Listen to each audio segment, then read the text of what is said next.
자, 오늘은요, 형언할 수 없도록 놀랍고 위대한 하나님의 사랑이라는 제목으로 하나님의 말씀 듣도록 하겠습니다. 여러분, 애정결핍이라는 표현, 단어 아시죠? 애정결핍, 뭐죠? 애정이 부족하다. 다시 말하면 사랑과 케어를, 사람들의 관심을 못 받을 때 많은 악영향이 있어요. 많은 사이드 이펙트가 있습니다. 내가 어린아이로서 부모의 사랑을 받아야 되는데 받지 못하고 자랐을 때 결과가 있고요. 내가 또 결혼을 했는데 배우자로부터 사랑을 못 받았을 때 그런 잘못된 결과가 나오기도 하고요. 또 친구들 사이에서 내가 사랑과 관심을 못 받았을 때 그런 애정결핍으로 인해 많은 증상들이 나타난다는 것이죠. 그래서 한 전문가는요, 성인이 된 사람들이 애정결핍을 오랫동안 겪었을 때 나올 수 있는 증상들에 대해서 이렇게 얘기했어요.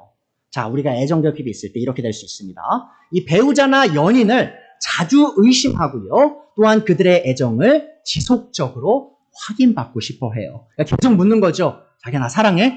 당신 정말 나 사랑하는 거 맞아? 라고 계속 의심하고 그걸 확인하려고 한다는 거죠. 또한 연락이 잘 안 되면요, 불안과 스트레스를 경험해요. 그러니까 전화를 하고 문자를 했는데 바로 응답이 없으면 그거에 대해서 막 불안해하기도 한다는 거죠. 또한 배우자나 연인에게 집착하는 경향도 많이 있고요. 또한 관심을 받는 사람들을 보면 부럽고 또한 자신도 관심받기 위해 지나친 노력을 하기도 한다는 겁니다. 또한 그들은요, 애정결핍으로 인해서 자기 자신을 수용하기가 힘들어요. 그러니까 내 모습을 있는 그대로 받아들이기가 너무 힘든 거예요. 또한 사랑과의 관계가 멀어졌을 때, 멀어질 것에 대한 불안 때문에 상대방이 불편해할 만한 말을 못합니다. 그러니까 있는 그대로 말을 못하는 거예요. 근데 이게 정말 잘못된 건데 내가 이거 잘못됐다고 얘기하면 그 사람이 나랑 더 이상 친구가 안 되면 어쩌지라는 불안감 때문에 그 말을 못 해주는 거죠. 또한 불안하고 혼자 있을 때 힘들었던 감정이 쌓이면 상대방에게 감정을 폭발시키거나 혹은 상대방을 아주 신랄하게 비난하는 그런 형태로도 이런 증상이 나타나기도 합니다. 또한 사랑받기 위해 항상 무엇인가를 해야 한다는 압박감을 받으면서 살기도 하고요. 또한 이성에게 엄마나 아빠 같은 역할을 요구하기도 해요. 그러니까 나를 끊임없이 받아달라는 거죠. 또한 애정결핍을 술이나 게임 혹은 성적 욕구를 해소함을 통해 채우려 하기도 하고요. 또 마지막으로요, 애정결핍을 일을 통해 인정받거나 혹은 이상적인 인물을 모방함을 통해 보상받으려 하기도 합니다. 자, 정말 다양하죠? 여러 가지 형태로 이 애정결핍의 증상이 나올 수 있음을 우리가 알 수 있어요. 자, 그런데 지금 저희가 말하는 이 애정결핍은 사실 지금 믿는 사람만 얘기하는 건 아니잖아요. 안 믿는 분들도 사실은 사랑을 받아야 되는 것들을 받지 못하면 이런 증상을 보일 수 있어요. 자, 그런데 문제가 있습니다. 우리를 그리스도인이라고 말하죠. 우리가 그리스도인이라 하면 뭡니까? 바로 그리스도를 통해 우리가 하나님의 사랑을 받은 사람들이란 뜻이에요. 자, 그런데 문제는 수많은 그리스도인들이 여전히 애정결핍에 시달리고 있고요. 또한 그들이 마치 사랑받지 못하는 존재처럼 살아가고 있다라는 거예요. 그러니까 너무 많은 그리스도인들이요, 사람들이 나를 사랑해주지 않은 것으로 인해서 너무 힘든나 보지 하나님이 자신이 얼마나 사랑하시는지를 잊은 채 절망 속에, 어려움 속에 살아가고 있다라는 것이죠. 자, 그래서 우리 모두가 기억해야 될 오늘의 말씀의 대지, 이 진리는 이겁니다. 이 삼위일체 하나님께서 믿음으로 칭의에 이른 우리를 사람의 이해를 뛰어넘는 놀라운 사랑으로 사랑하셨다는 거예요. 그래서 혹시라도 여러분이 나는 사랑 못 받는 존재야, 나는 관심을 못 받는 존재야라고 조금이라도 느끼신다면 여러분들이 오늘 기억하셔야 될 진리가 이거예요.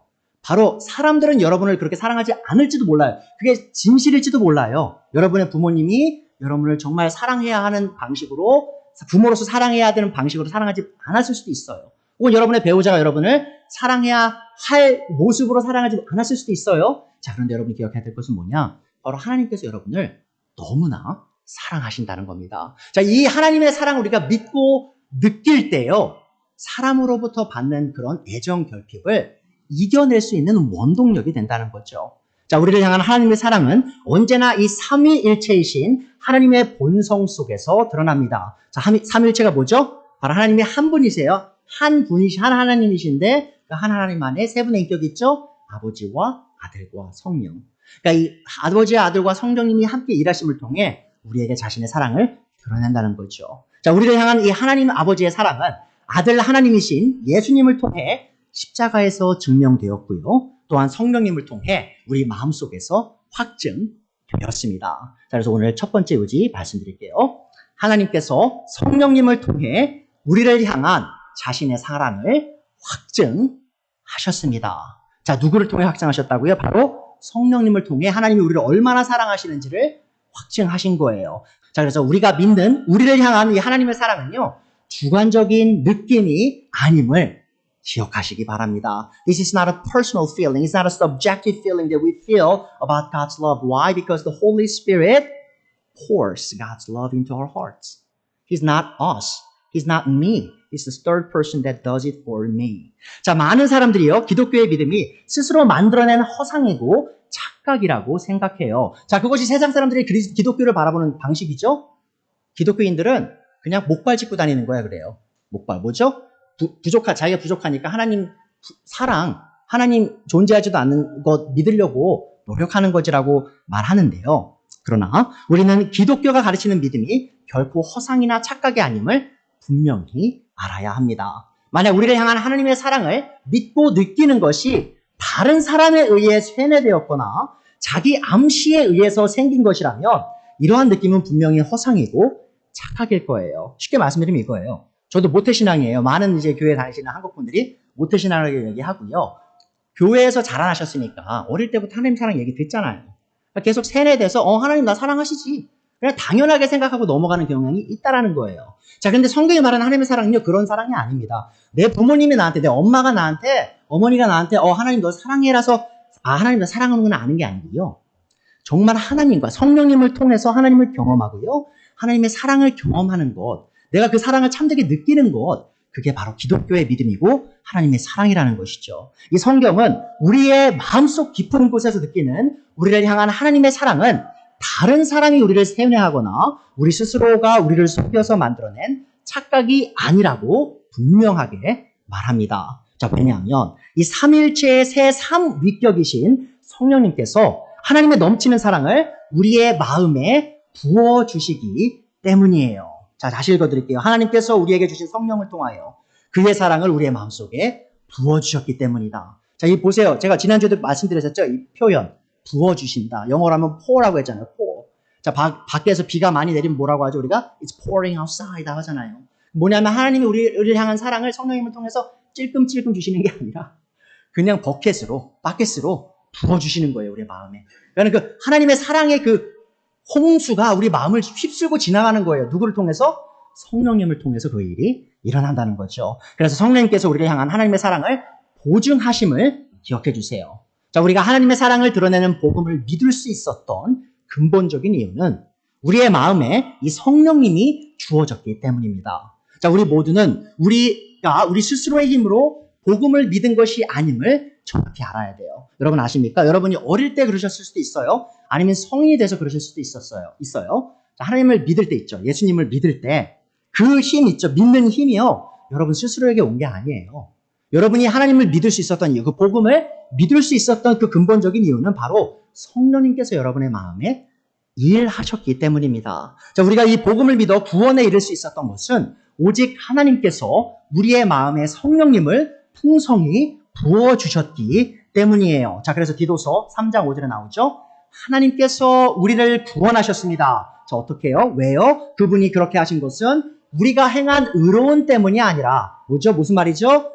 이거는 우리가 행위가 아니에요. 믿음을 통해 그리스도의 복음의 믿음, 십자가의 그 죽음과 부활을 믿어서 우리가 행한 행위가 아닌 믿음을 통해 있었고요. 그분의 자비하심을 따라 거듭나게 씻어주심과 성령으로 새롭게 해주심으로 말미암은 것입니다. 그러니까 성령님이 주어짐을 통해 우리가 복음을 믿을 수 있었고 그로 인해 우리가 이 구원에 이룰 수 있었다는 거예요. 6절이죠. 하나님께서는 이 성령을 우리의 구주이신 예수 그리스도로 말미암아 우리에게 풍성하게 부어 주셨습니다. 여러분 착각하지 마세요. 어떤 그리스도인들이 이렇게 생각해요.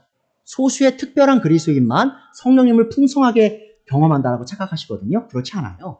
구원받은 모든 성도들에게 하나님 어떻게 주신다고요? 성령님을 아주 풍성히 부어주신다라고 바울은 분명히 얘기하고 있습니다. 자, 우리의 마음에 풍성하게 주어진 성령님께서 우리가 마음으로부터 이 하나님의 사랑을 느낄 수 있도록 이 하나님의 사랑을 버켓으로 우리 마음에 풍성히 부어주시는 거예요. 보세요. 하나님 아버지께서 우리에게 성령님을 풍성히 부어주시고요. 또 그 성령님께서 하나님의 사랑을 우리 마음에 풍성히 부어주신다라고 성경은 얘기하죠. 자, 그러하기에 우리는 우리를 향한 하나님의 사랑이 허구가 아닌 진실임을 확신할 수 있다는 겁니다. 자, 또한 이 성령님께서는 계속해서 우리의 마음 안에 살아계셔서 우리를 향한 하나님의 사랑이 진심임을 보증하는 증인이 되세요. 증인. 자, 고린도후서 1장 21절부터 22절 보세요.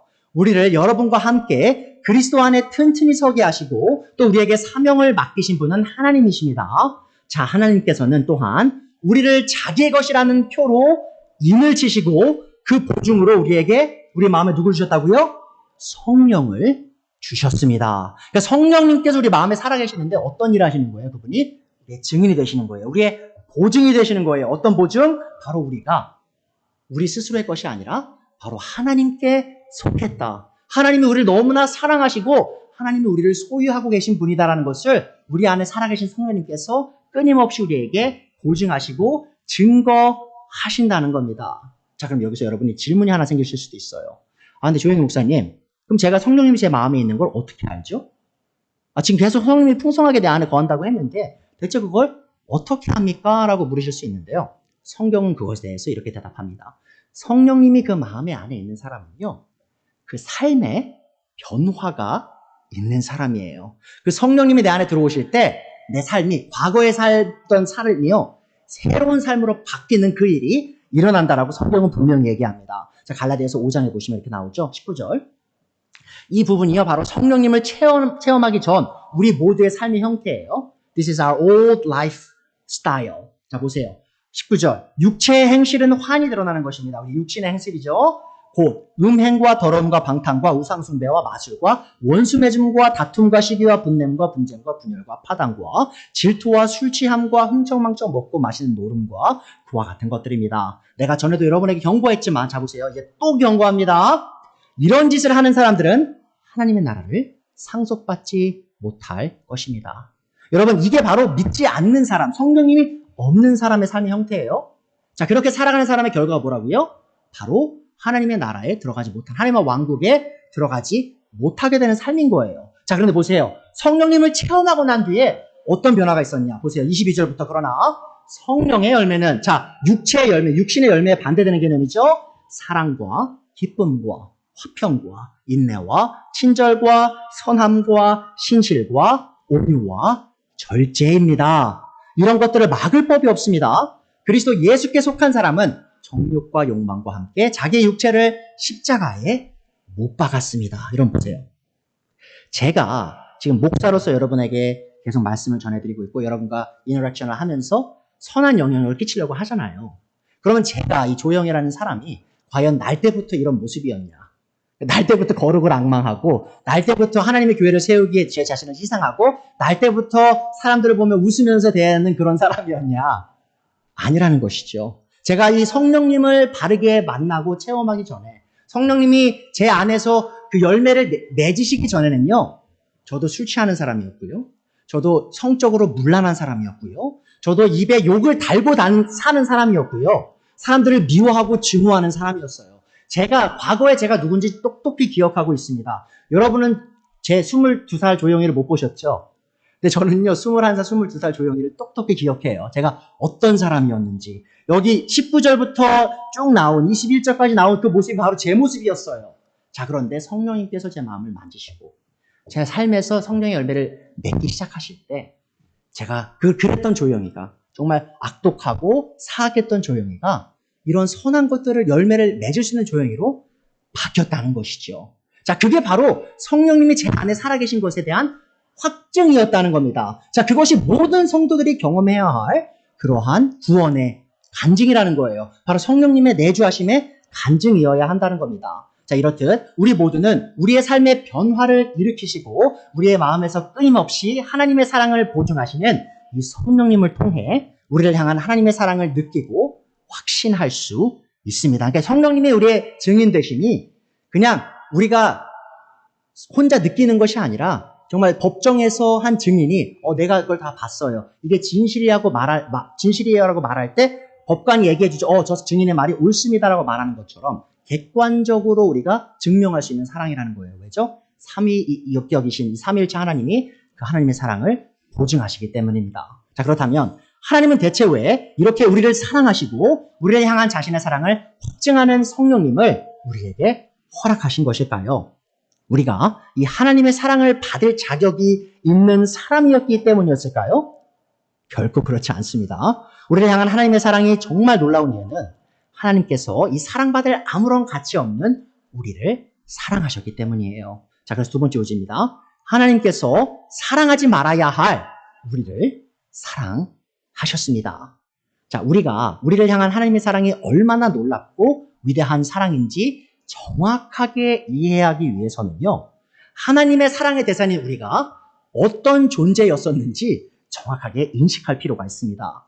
자, 만약 우리가 하나님께서 사랑하셔야 할 가치 있는 존재였다면 사실 하나님께서 사랑하시는 그 사랑, 우리를 사랑하는 그 사랑이 당연한 사랑이 됐을 거예요. 그렇죠? 사랑스러운 사람을 사랑하는 게 뭐 대단한 일인가요? 자, 사랑스럽지 않은 사람을 사랑하는 게 대단한 거죠. 자, 그런데 하나님이 그 일을 하신 거예요. 아무런 사랑할 가치가 없는 우리를 하나님께서 사랑하신 거라고 성경은 말한다는 거죠. 사랑받을 가치 없는 피조물을 사랑하신 기독교의 하나님은요, 다른 어떤 종교에서도 찾아볼 수 없는 신입니다. 자, 기독교를 제외한 이 세상의 모든 종교들은 그 종교의 신이 사랑받을 가치 있는 사람만을 사랑하고 구원하는 신이라고 가르쳐요. 무슨 말이냐, 여러분? 세상에 수백 개의 종교가 있죠? 그 모든 종교를 다 비교해 보세요. 그러면 기독교와 다른 여타 종교를 나뉩니다. 왜죠? 여타 종교에서 요구하는 건 뭐예요? 선한 행위를 해서 의로운 행위를 하면 그제서야 그 신들이 그 사람을 사랑해 주고요, 구원해 주는 거예요. 자, 근데 기독교의 신은 어떻다고요? 우리가 의로운 사람이라서 우리를 구원하신다고요? 아니에요. 우리가 의롭지 못하고 가치 없을 때 하나님 우리를 사랑하시고 구원하신다는 거예요. 제가 예를 들어 드릴게요. 자, 이슬람에서 가르치는 신의 이름이 뭐죠? 바로 알라입니다. 이 알라 신은요, 여러분 아십니까? 선한 행위를 한 의로운 사람만을 사랑한다라고 코란은 가르쳐요. 이 코란의 3장에 해당하는 이 이므란의 가족이라는 책의 내용이 이렇게 나옵니다. 자, 이므란의 가족 3장 76절에 보면 이렇게 나와요. 그러나 그의 약속을 이행하고, 이 알라의 약속을 이행하고 의로운 자는 실로 하나님의 사랑을 받을 것이라. 뭐예요?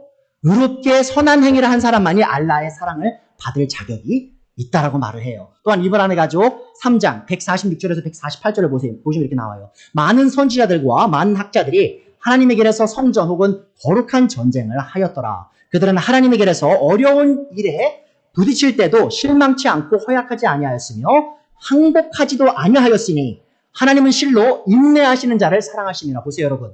알라가 누굴 사랑한다고요? 자신의 종들이 연약하지 않은 사람들, 강해서 하나님의 말씀을 다 지키고 인내할 때 알라가 그들을 사랑한다는 거예요. 148절 보세요. 그리하매 하나님께서 그들에게 현세의 보상과 내세의 보상을 주셨나니 하나님은 선을 실천하는 사람들을 사랑하십니다. 보세요. 알라가 사랑하는 사람 대상이 누구예요?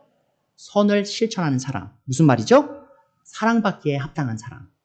자, 그것이 바로 알라가 자신의 백성을 사랑하는 방식이에요. 자, 그런데 여러분 아십니까? 우리가 로마서 3장에서 1장부터 3장까지 계속 배웠던 게 뭐예요? 우리가 의롭지 못하다는 거예요. 의인은 없나니 단 한 사람도 없다. 뭐죠? 모든 사람이 죄를 지었으니 하나님의 영광에 이르지 못하더니. 우리 모두가 죄인이에요. 그러하기에 세상 관점, 이 세상 종교 관점으로는요, 우리 중에 사랑받을 만한 자격이 있는 사람은 단 한 명도 없어요. 저희가 디도서 3장 5절 이미 봤었죠? 하나님 우리를 왜 사랑하셨다고요? 왜 구원하셨다고요? 하나님께서 우리를 구원하셨습니다. 왜죠? 그분이 이렇게 하신 것은 우리가 행한 의로운 일 때문이 아닙니다라고 말했잖아요. 완전 다른 거예요, 여러분. 알라가 사랑하는 방식과 성경의 하나님 사랑 방식이 완전 달라요. 알라는 의를 행해서 사랑받을 자격 있는 사람 사랑하고요. 하나님은 의를 행하지 않는 이 사랑받을 자격이 없는 사람. 자, 그것이 바로 기독교의 하나님을 아주 특별한 하나님으로 우리에게 계시함을 여러분 기억해 주시길 바랍니다. 자, 그러면 우리가 계속 의롭지 못한 불의한 사람이란 걸 배웠잖아요. 자, 그럼 대체 의롭지 못하다, 불의하다라는 것은 무엇을 의미할까요? 자, 바울은 이 하나님을 만나기 전 불의한 우리의 처지를 설명하기 위해 네 가지 단어, 네 가지 표현을 사용합니다. 첫 번째로요. 하나님께서 연약한 우리를 사랑하셨다고 얘기해요. 6절에 나오죠? 우리가 아직 연약하였을 때에, 여러분 기억하세요? 좀 전에 우리가 코란 읽었죠? 코란에서 뭐라고 말했어요? 알라는 강한 사람, 약하지 않고 끝까지 성전, 거룩한 전쟁으로 알라의 이름을 높이는 사람을 사랑한다고 했어요. 자, 근데 성경은요, 하나님께서 연약한 사람을 사랑하신대요. 우리가 연약할 때에. 자, 하나님께 우리가 연약한 존재로 드러난다는 건 무슨 말이냐? 두 가지 크게 의미가 있습니다. 첫 번째는요, 우리가 우리 힘으로 하나님을 기쁘시게 할 힘이 없었다는 거예요. We have no strength to please God. That's what it means to be weak. 그리고 두 번째로요, 우리가 우리 스스로를 구원할 힘이 없다는 뜻입니다. Secondly, we have no power to save ourselves. That's what it means to be weak. 그러니까 우리가 우리 스스로 아무것도 할 수 없는 그때 하나님이 우리를 구원하신 거예요. 사랑하신 거예요. 여러분 이렇게 생각하시면 돼요. 여러분 어릴 때 동네에서 게임 같은 거 할 때요. 항상 두 편으로 가르죠. 자, 그럼 두 편을 가르다 보면요. 운동 잘 못하는 친구 뭐 되죠? 마지막에? 깍두기 돼요. 깍두기. 그쵸? 깍두기 왜 돼요? 제가 우리 편에 오면 더 피해를 줘요. 우리 편에. 그래서 안 갖고 싶은 애예요. 그래서 맨 마지막에 나는 한 명이 깍두기가 되죠. 여러분 그게 무슨 모습이죠? 힘이 없는 거예요. 연약한 거예요. 잘 생각해보세요, 여러분. 그런 깍두기 같은 거예요, 우리가. 누구도 같은 편으로 두고 싶지 않은 아무런 가치 없는 우리를 하나님께서 가장 먼저 선택해 주신 거예요. 그 다른 사람 다 지시고. 그게 바로 우리가 연약할 때 하나님 우리를 사랑하신 방식입니다. 자, 두 번째.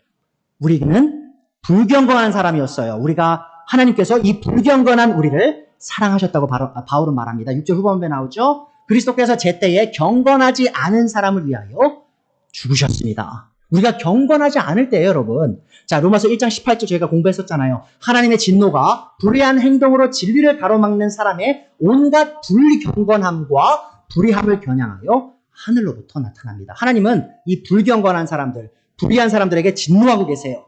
그게 바로 우리였다는 거예요. 불경건한 사람. 영어로 뭐라고 나오죠? ungodliness 혹은 godlessness라는 뜻이에요. 뭔 말이에요? 하나님이 없는 사람. 그러니까 하나님과 반대되는 특성을 가진 사람이 바로 불경건한 사람입니다. 바로 하나님과 아무런 닮은 유사점이 없는 사람이었어요, 우리가. 또한 이 불경건함은 하나님과 닮지 않은 우리의 본성을 보여줄 뿐만 아니라 우리가 하나님에게 속한 것을 증오하는 존재였음을 보여줘요. 그러니까 단순히 우리가 하나님을 안 닮았을 뿐만 아니고요. 하나님과 관련된 모든 것을 우리가 싫어하던 사람이었어요. 어떻게? 이런 겁니다, 여러분. 여러분이 폐가에 딱 가시면요. 완전 버려진 집 있죠. 거기 가면요. 아주 벌레가 우글우글하죠. 자, 그런데 거기에 불을 딱 어두운 곳에 들어가서 불을 딱 켜시면 바퀴벌레가 많다고 해보죠. 수많은 바퀴벌레가 있어요. 수백 천 마리가. 불을 딱 켜면 바퀴벌레가 어떻게 하죠? 다 도망가죠. 다 숨어버려요. 왜요? 바퀴벌레는 어두운 걸 좋아하니까 빛을 싫어해요. 자, 그게 바로 우리였어요, 여러분. 그게 불경건의 의미입니다. 우리는 빛을 증오했어요. 빛을 싫어했어요. 하나님은 빛이시죠? 거룩하고 빛나는 것을 싫어하는 그런 존재였어요. 우리가 바퀴벌레처럼 하나님부터 도망가는 존재였어요. 자, 근데 그런 우리를 하나님께서 먼저 사랑하신 거예요. 자, 세 번째로 어떤 표현이 있죠? 바로 하나님께서 죄인인 우리를 사랑하셨다라고 7절부터 8절에 말합니다. 7절에 나오죠. 의인을 위해서도 죽을 사람은 거의 없습니다. 더욱이 선한 사람을 위해도 감히 죽을 사람이 드뭅니다. 무슨 말이에요? 의롭고 착한 사람 위해서 죽는 것도 쉽지 않다는 거예요. 자, 그러나 8절. 우리가 아직 죄인이었을 때에 그리스도께서 우리를 위하여 죽으셨습니다. 여러분 보세요. 우리가 의인이었을 때가 아니라 우리가 죄인이었을 때. 자, 로마서 3장 23절 뭐라고 말하죠? 모든 사람이 죄를 범하였습니다. 그래서 사람은 하나님의 영광에 못 미치는 처지에 놓이게 되었습니다. 보세요, 여러분. 하나님이 우리를 왜 창조하셨어요? 자신의 영광을 위하여. 하나님께 영광 돌리게 하려고. 자, 근데 우리가 죄를 져서 죄인이 됨으로 어떻게 했어요, 우리가? 하나님께 영광을 돌리게 됐나요? 아니죠. 수치를 돌리게 된 거예요, 수치를. 하나님께 수치를 돌리는 죄인인 우리를 하나님께서 사랑하기 시작하신 거예요. 자, 그것이 바로 성경이 말하는 이 하나님의 사랑입니다. 우리는 하나님의 법을요, 셀 수 없이 어겼어요. 여러분, 우리가 전과자라고 하잖아요. 우리의 기록에 남는다고 하잖아요. 전과자로 따지면 우리는 셀 수 없이 많은 전과를 지은 죄인이었어요. 하나님의 율법 여러분 몇 번 어기셨는지 기억하세요? 기억도 못해요. 자, 그런 우리를 하나님께서 사랑하신 거예요. 이게 어떤 사랑이냐 이겁니다, 여러분. 자식이 있다고 해보죠. 그 부모가 이 자식을 너무 사랑해주고요. 잘 돌봐주고 잘 키워줬어요. 자, 근데 이 아이가 너무 폐륜아인 거예요. 그래서 결국엔 그 부모를 죽여요. 그 부모의 재산을 얻으려고. 물론 그런 영화도 있죠. 그런 이야기들 실제로 이 세상에 있잖아요. 그런 폐륜아와 같은 모습이에요, 여러분. 바로 우리였어요. 바로 조영휘였어요, 여러분. 하나님을 향해서 이렇게 죄를 짓는 모습이요. 하나님 보실 때 폐륜이에요. 왜죠? 하나님은 우리에게 선한 것만 주셨어요. 필요한 걸 다 주셨어요. 자, 그런데 우리는 하나님을 배신했어요. 하나님을 싫어했어요. 하나님부터 멀어졌어요. 죄인이 되었어요. 자, 그런데 그러함에도 하나님께서 여전히 우리를 사랑해 주신 거예요. 자, 네 번째로 하나님께서 원수인 우리를 사랑하셨다라고 10절이 말합니다. 자, 우리가 하나님의 원수일 때에도 하나님의 아들이 죽으심으로 말미암아 우리가 하나님과 화해하게 되었다라고 말하고 있어요. 여러분, 하나님과 원수되는 개념은요, 바로 앞에서 우리가 배웠던 세 가지 개념의 결론을 내릴 수 있는 그 표현이기도 합니다. 자, 우리는 우리 스스로를 구원할 수 없는 존재였을 뿐만 아니라 또 하나님께 속한 것을 싫어하는 불경건한 존재였을 뿐만 아니라 또한 하나님의 법을 어겨 하나님께 수치를 가져온 존재일 뿐만 아니라 하나님을 증오하고 대적하는 하나님의 원수였어요. 우리가 원수였을 때 하나님이 우리를 사랑하신 거예요. 자, 성경은 하나님의 가장 큰 원수가 누구라고 말하죠? 성경에서 나오는 하나님의 가장 큰 원수가 누구예요? 사탄이죠. 마귀. 자, 근데 생각해보세요, 여러분. 우리 모두가요, 사탄의 자녀로 태어난 사람들입니다. 여러분, 죄인이라는 것은요, 사탄의 자녀, 진노의 자녀, 불순종의 자녀로 태어나게 되는 거예요. 자, 많은 사람들이요, 이렇게 생각해요. 하나님이 인류를 창조하셨으니 하나님이 인류를 사랑하시고 구원하시는 것은 당연하다라고 생각합니다. 자, 물론 하나님께서 인류를 창조하셨죠. 그리고 큰 사랑과 은혜를 주신 것도 맞아요. 그런데 문제가 있죠. 우리가 하나님께 끝까지 충성했나요? 우리가 하나님을 끝까지 사랑했나요? 아니에요. 우리는 하나님을 저버리고요. 하나님을 배신하고요. 또한 하나님의 대적인 사탄 편에 선 사람들이에요. 여러분, 사탄이 왜 죄를 졌죠? 처음에 사탄이 원래는 아름다운 존재였던 천사였던 거 아시죠? 자, 근데 그가 왜 하나님의 가장 큰 대적이 됐죠? 하나님처럼 되려고. 자기가 독립하고 싶었던 거예요. 더 이상 하나님의 통치 아래 있고 싶지 않았어요, 사탄은. 그래서 자기의 아름다움을 믿고요. 하나님께 반항한 거예요. 반란을 일으킨 거예요. 자, 근데 여러분 생각해 보세요. 그럼 처음에 아담과 이브가 왜 죄를 졌죠? 사탄의 게임에 넘어가서? 사탄이 이브한테 어떻게 유혹했어요? 너가 그 선과 악을 알게 하는 나무에서 나는 열매를 먹게 되는 그날에 하나님처럼 될 것이다. 라고 창세기 3장에 꼬드겨요. 무슨 말이에요? 하나님으로부터 독립을 얻게 될 수 있다는 거예요. 너 멋대로 살 수 있어 라는 거예요. 자, 그래서 우리가 사탄과 악수를 하고 계약을 맺은 거예요. 그래서 우리가 하나님께 반란을 일으킨 거예요. 그런 존재가 바로 우리라는 겁니다. 그게 바로 하나님의 원수됨의 의미예요. 하나님의 통치를 버린 사람들, 하나님의 왕국을 버린 사람들, 그것이 바로 우리였어요. 그래서 여러분, 하나님께서 우리를 창조하셨지만 하나님께서 우리를 사랑하시는 건요, 구원하시는 건 당연한 게 아닙니다. 당연한 게 뭐예요? 오히려 우리를 심판하시는 거예요. 영원한 지옥에서 영원히 고통받게 하시는 게 당연한 거예요. 자, 그런데 그 당연한 일을 하지 않으시고 어떻게 했죠? 바로 하나님께서 우리를 사랑하셨습니다. 그리고 우리가 구원받을 수 있는 길을 자신의 아들을 통해 보여주신 거예요. 자, 하나님께서 우리를 어떻게 사랑하셨어요? 하나님께서 우리를 향한 자신의 사랑을 증명하시기 위해 아무런 사랑을 받을 가치 없는 우리를 위해 전 우주에서 가장 가치 있는 분인 자신의 아들을 내어주셨습니다. 자, 그 세 번째 오지죠. 하나님께서 그리스도를 통해 우리를 향한 자신의 사랑을 증명하셨습니다. 자, 그리스도 예수님은 하나님께서 가장 사랑하시고 아끼신 하나님의 아들이었어요. 여러분, 하나님 아버지에게 가장 소중한 게 뭐였냐고 물으면요, 아버지께서 이렇게 대답하시는 거예요. 내 아들 예수 그리스도다. 자, 보세요. 마태복음 17장 5절에 나오죠. 변화산에서 베드로가 이 하나님의 음성, 아버지의 음성을 듣습니다. 자, 하나님 아버지께서 자신의 아들에서 이렇게 말씀하세요. 이는 이 예수님은 내 사랑하는 아들이다. 나는 그를 기뻐한다. 너희는 그의 말을 들어라. 여러분, 이 세상에서요, 하나님을 기쁘게 하는 단 한 존재가 있습니다. 그게 바로 자신의 아들 그리스도 예수님이세요. 자, 그런데 그분을 하나님께서 우리를 위해 내어주셨다고 말하는 거예요. 여러분, 예수님의 진짜 정체가 뭡니까? 요한복음 1장 1절 보세요. 태초에 말씀이 계셨다. 말씀이 누구예요? 여기서 말하는 말씀이 바로 예수님입니다. 그 말씀, 그 예수님은 하나님과 함께 계셨다. 그리고 그 말씀은 하나님이셨다. 왜요? 삼위일체 교리 가르치는 겁니다. 아버지 하나님, 아들 하나님. 자, 그는, 예수님은 태초에 하나님과 함께 계셨다. 모든 것이 그로 말미암아 창조되었으니 그가 없이 창조된 것은 하나도 없다. 여러분, 예수님이 창조주세요. 창조된 것은 그에게서 생명을 얻었으니 그 생명은 사람의 빛이었다. 여러분, 우리가 갖는 생명 모든 것이 누구에게 왔다고요? 그리스도 예수님께 온 거예요. 그렇게 위대하신 분이 바로 예수님이십니다. 자, 그런데 그런 그분이 우리를 위해서 사람이 되신 거예요. 바로 요한복음 1장 14절이 성육신에 대해서 말합니다. 그 말씀은 예수님이죠. 육신이 되어 우리 가운데 사셨다. 우리는 그의 영광을 보았다. 그것은 아버지께서 주신 외아들의 영광이었다. 그는 은혜와 진리가 충만하였다. 하나님의 외아들. 그 놀라운 영광을 지니신, 하나님의 영광을 지니신 그분이었어요. 예수님은. 16절 우리는 모두 그의 충만함에서 선물을 받되 은혜에 은혜를 더하여 받았다. 율법은 모세를 통하여 받았고 은혜와 진리는 예수 그리스도로 말미암아 생겨났다. 일찍이 하나님을 본 사람은 아무도 없다. 아버지의 품속에 계신 외아들이신 하나님께서 하나님을 알려주셨다. 여러분 보세요. 예수님이 어디에 계셨다고요? 어디에 계신다고요? 아버지의 품속에 계신 외아들이신 예수님이죠. 자, 그럼 보세요. 여러분 다 자녀 있으시잖아요. 여러분 자녀 품 안에 있을 때 얼마나 사랑스럽습니까? 너무 같이 있죠. 여러분 전 기억해요. 제 새아 첫째 딸이요. 태어난 지 얼마 안 됐을 때예요. 이 아이가 그냥 울기만 하고 똥만 싸고 잠만 자고 아무것도 안 할 때예요. 저를 위해서 아무것도 안 할 때예요. 지금은 좀 커서 7살 됐으니까 저를 위해 많은 걸 해줘요. 부탁하면. 자, 근데 그때는요, 저를 위해 아무것도 안 하던 애예요. 저를 오히려 힘들게 하던 애예요.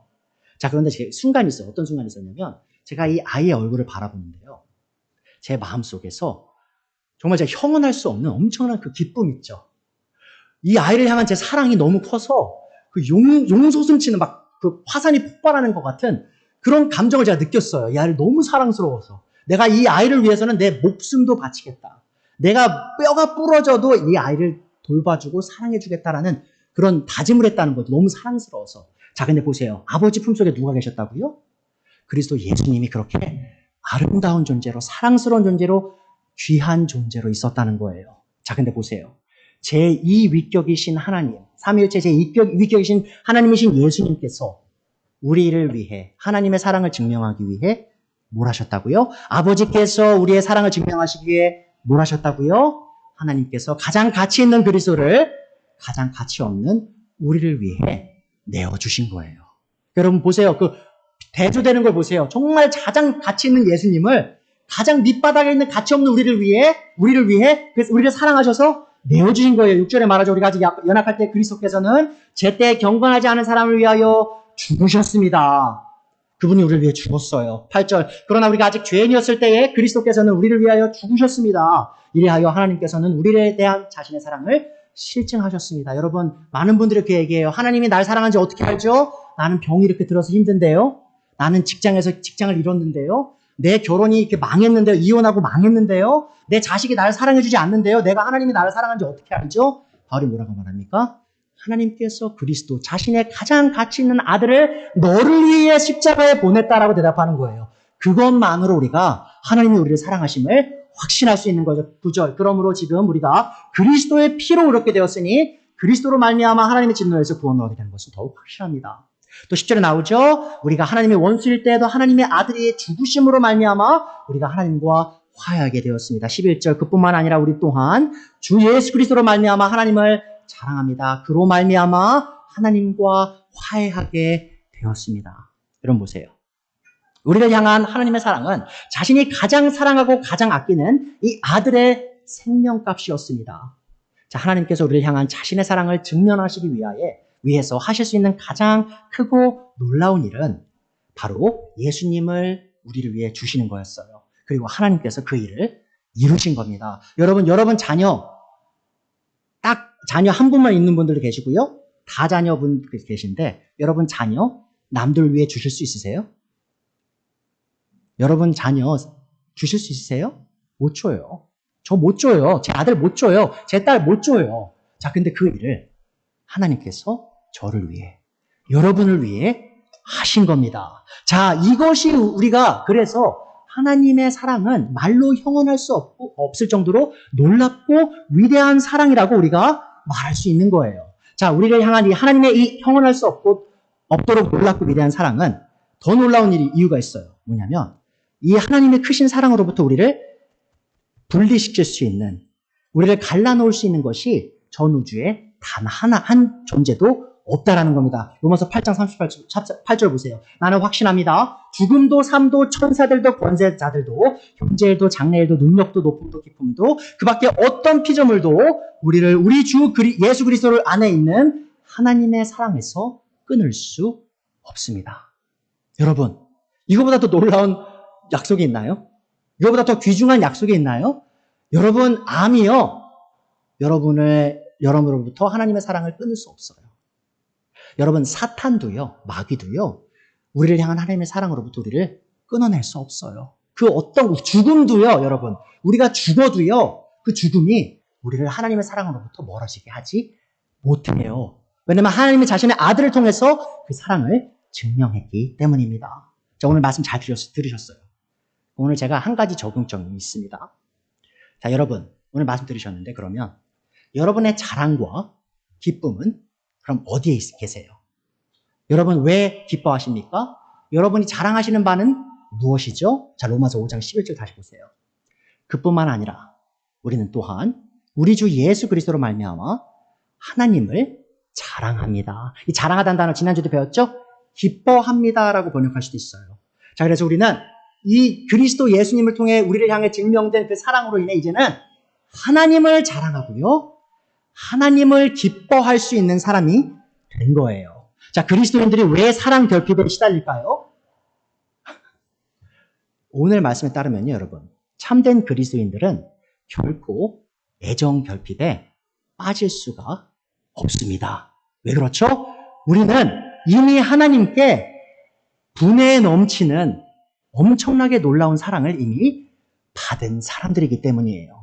자, 그래서 우리가 이제 할 수 있는 건 뭐예요? 바로 이 하나님을 사랑하고요, 우리를 향한 하나님의 사랑을 기뻐하는 일만 남은 겁니다.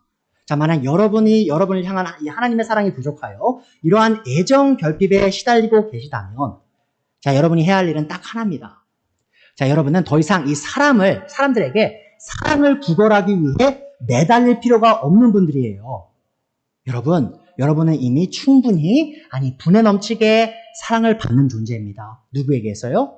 바로 전 우주를 창조하시고 주관하시는 하나님에게서요. 하나님이 여러분을 그렇게 사랑하시는 거예요. 혹시라도 여러분이 사랑받지 못한다고 느낀다면 여러분이 할 일은 여러분이 이 복음을 통해 이미 받은 이 하나님의 사랑이 얼마나 형언할 수 없도록 놀랍고 위대한 사랑인지 이해하고 믿는 거예요.